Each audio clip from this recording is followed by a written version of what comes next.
Hi everyone, we're going to make slow cooker pork and sauerkraut. So the Pennsylvania Dutch have a tradition that eating this meal on the first day of the year will bring good luck to you and your family for that upcoming year.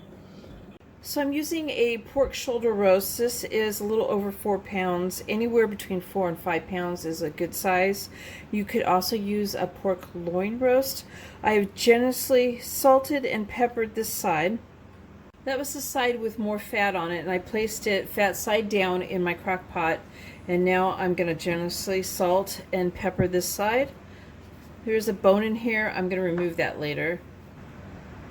I've placed on top of the roast a 2-pound jar of sauerkraut along with the juice, 1 tablespoon of apple cider vinegar, 1/4 teaspoon of garlic powder, 1/4 teaspoon of crushed fennel. You could also use caraway seed, or you could leave both of these out if you wish. I've added 1/4 cup of light brown sugar that was packed. I'm placing the onion on top of this now.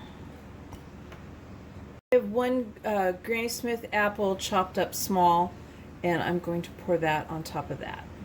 I'm going to put the lid on this and cook it on low for 7 to 8 hours or until it's tender. I want it to be able to pull apart and shred. Or you could cook it on high for 5 to 6 hours. And this is traditionally served with mashed potatoes. Remove the pork, shred, debone, and then place back in the crock pot. There's my slow cooker pork and sauerkraut. I hope you guys like this video. Please give it a thumbs up and subscribe to my channel, and thank you guys for watching.